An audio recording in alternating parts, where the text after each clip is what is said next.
Hey guys, what's going on? My name is Tylearn, and today I am bringing you guys another remastered What If, and this What If is What If Naruto learned flying RAIJIN. And with that being said, let's just, stop with the intro. You guys already seen this What If before, but it's remastered. And with that being said, we're going to finish it this time. Let's get into it. Now, I'm going to be changing the way that Naruto gets flying RAIJIN. Like, it's going to be different from my original What If, because he gets the flying RAIJIN around when, the Chunin exams is about to finish up.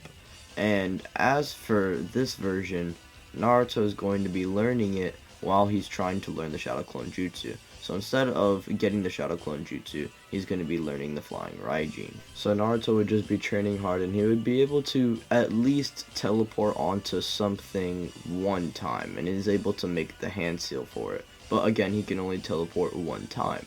And he would proceed to do this by, instead of using Shadow Clones, would rush at Mizuki, slap his back with the Flying RAIJIN seal, and then teleport behind him, and then just dropkick him.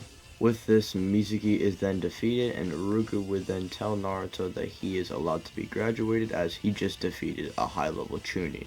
And with that being said, Naruto would then graduate from the academy, be put on Team 7 like in canon, and would still have his regular Jonin master, that being Kakashi of the Sharingan.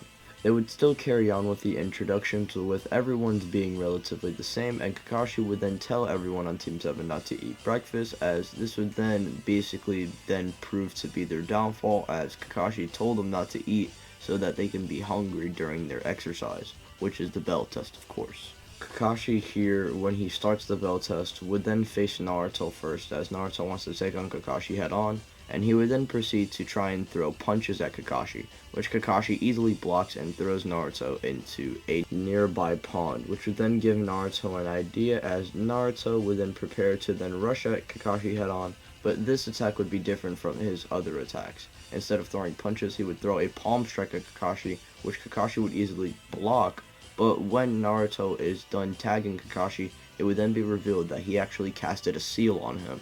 Naruto then prepares to then take out two kunai, as he then rushes at Kakashi once more, with Kakashi preparing to try and kick Naruto. Naruto, in reaction to this, would quickly teleport, and he would then teleport onto Kakashi's hands. He would directly stab the two kunais into Kakashi's palms, which would then damage him, and this would then give Naruto the opportunity to take the bells, but luckily Kakashi is fast enough and kicks Naruto in the mouth and sends him flying. Kakashi would then prepare to finish off Naruto, but luckily Sasuke comes in the nick of time, intervening and saving Naruto. He would then say that he'll take care of him, and he will then prepare to shoot a fireball at Kakashi, which Kakashi would just easily evade, and he and Sasuke would exchange blows like in canon, with Kakashi getting the upper hand and defeating Sasuke in the end.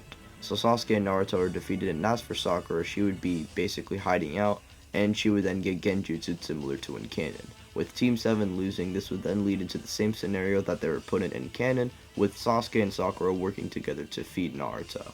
With this, Kakashi passes them, and right after the bell test, Kakashi and Naruto would have a conversation about the jutsu he used. He would then question him if this is the Flying Thunder God technique. Naruto would then say how he was reading about that on the scroll, and it was something like that. Kakashi would say that it is impressive that Naruto could even teleport at all, but Naruto's gonna have to get pretty proficient with that, as the people who really use that jutsu are very proficient with it. And the two people who really use this jutsu are the second and the fourth Hokage. And Kakashi personally knows the fourth Hokage, as he was his Jonin mentor. Naruto, when hearing about this, would then question if he can use the Flying Thunder God, to which Kakashi would just answer no, he can't really use it. But he does have something that could help, and that's some chakra control training, so that Naruto can maybe use more teleportations. And he would also give him a little trick about using his flying RAIJIN symbols with his kunai so he can travel with his kunais. And he would basically tell him that this was the fourth Hokage's trick. And Naruto would then say how he'll make it into his own style, and for the 1 month gap leading up to the Land of Waves, Team 7 would be doing chakra control training that they would do in the Land of Waves, mastering the water and tree walking exercises before the Land of Waves even starts. And as for Naruto, he would pick up on that kunai trick, and the way he's using it is pretty much similar to that of the second Hokage, but it's to much of a weaker and slower extent, as Naruto's not going to be blitzing around because he's no Tobirama at the moment, and Naruto kind of moves predictably, so that's also a pretty fatal flaw. But other than that, it is a pretty powerful attack. And as for Sasuke, I'm pretty sure he would be able to nearly unlock his one Tomo. He's on the verge of unlocking it at least. And as for Sakura, you know, she's Sakura. Anyways, we would then move on to the Land of Waves arc. And I'll say here, Naruto can pretty much teleport about 3 times per mission before really collapsing. And since he can maintain his chakra better, he is able to teleport more. That's the only reason why I'm able to make it 3 times rather than just the 1 time. Anyways, we would then move on with the Demon Brothers trying to intercept the Team 7, but this time, instead of Naruto getting scared, he would easily react to both of them and kick them both in the head, one-shotting them similar to how Sasuke did. Tazuna would be impressed with the boys' skills, and Kakashi would then tell Tazuna to not underestimate them. And with that being said, they would continue to walk amongst the Land of Waves and encounter Zabuza. Like in canon, Kakashi would tell them to stay back, leading into him getting trapped in the water prison eventually, and this would then lead into Naruto and Sasuke trying to work together to free Zabuza, while Sakura would be protecting Tazuna. I said free Zabuza, bro. Why am I so fucking dumb?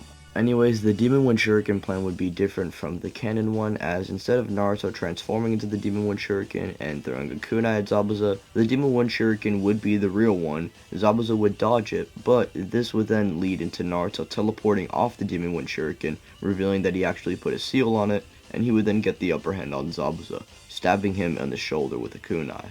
At that point, Kakashi would then thank Naruto for his help along with Sasuke, as he would then use the rest of his chakra to basically finish off Zabuza while he's downed, thanks to Naruto. This basically means that Zabuza is now down, dead, permanently gone, he's dead this time. And Kakashi would collapse due to exhaustion, leading into Tazuna and the rest of them heading out to Tazuna's house. So by the time everyone all leaves, Haku would arrive and would just see Zabuza dead on the ground, and the only thing he could really think of and really put 2 and 2 together is the fact that Gato and his men probably killed Zabuza or caught him off guard. Haku doesn't know if it's possible or not, but it doesn't matter, as Haku would then head into Gato's base personally, slaughter all of Gato's men and Gato himself. At that point, Haku would then leave the Mist Village and become a rogue ninja. And with this, we would basically get Tazuna and his family, bonding with Team 7 and Team 7 recovering, and eventually they would head out to the bridge site, and there would be no real threat for the Land of Waves arc. Gato is killed, Zabuza is killed, and Haku left the mist. He dipped, meaning none of Gato's men are going to be going after Tazuna's family, and they're not even going to die. And as for Tazuna and Team 7, there's really going to be no threat near the bridge site. And with that being said, this would basically lead into the bridge being built. And due to Naruto's flying RAIJIN coming in clutch against Zabuza, I think Tazuna would still name it after Naruto and call it the Great Naruto Bridge. But if not, it could be called the Great Kakashi Bridge. Whatever name you want to go with, it doesn't really matter to me. But regardless, the Land of Waves arc actually ends a lot more positively. And with that being said, the Land of Waves arc would then conclude, time would pass, and they would then eventually encounter the Sand Trio while trying to wait for Kakashi, like in canon, and proceed to then sign into the Chunin exams after doing their test to prove that they are qualified, and after they proceed, they would then try and go and check in, only to then see Rock Lee awaiting for them, and Rock Lee would then choose to challenge Sasuke, which would then anger Naruto, as Naruto wants to be the one to face Rock Lee. During the time passing, Sasuke would actually have unlocked his Sharingan already, and he would then reveal that to the audience, while revealing not only a 1-tomo, but a 2-tomo. Rock Lee would charge at Sasuke, but Naruto would then intercept, stopping Rock Lee, and would proceed to then fight him with his flying RAIJIN. Naruto would throw a kunai at Rock Lee, which Rock Lee manages to dodge, but Naruto would then teleport behind the kunai, which is, moving past Rock Lee, and would then catch Rock Lee lacking with a kick to the back. As Rock Lee falls forward, Naruto would then throw another kunai with his flying RAIJIN, and before Rock Lee falls, Naruto would teleport in front of Rock Lee and punch him in the chin. And he would then proceed to do an uppercut move, sending Rock Lee up in the air, and this would then enrage Rock Lee and force him to open the first gate. He would blitz everyone there, including Naruto, kick him up in the air using the dancing leaf shadow technique, the technique that Rock Lee gets behind people with, and he would then prepare to use the primary lotus, but luckily Might Guy intervenes, punches Rock Lee, and would then apologize for Rock Lee for, intervening with Team 7's checking in process. This would then force Team 7 to then go and check in, and luckily they make it, and we would then move on to the first round, of the tuning exams. However, I'm going to be saving that for part 2, as that's a lot to cover, and I want to cover all the tuning exams in one sitting. So yeah, with that being said, ladies and gentlemen, if you guys did enjoy this part, be sure to show some support by smashing that like button. Can't believe I said that phrase, that was trash. But yeah, you know, like the video, share with your friends if you liked it, you know, show them that you like it, and you know, maybe they'll like it. Be sure to comment down some what if suggestions or versus battle suggestions. And with that being said, be sure to subscribe if you're new and hit the notification bell. That way you are notified and updated every time I upload, because not everyone gets notifications. Be sure to follow me on Twitter and join the Discord. That way you could get notified when a video uploads, well, specifically for Discord. And on Twitter, you could just catch me there and interact with me. My name is Tylearn. I'll catch you all in the next video. Peace out. Bye.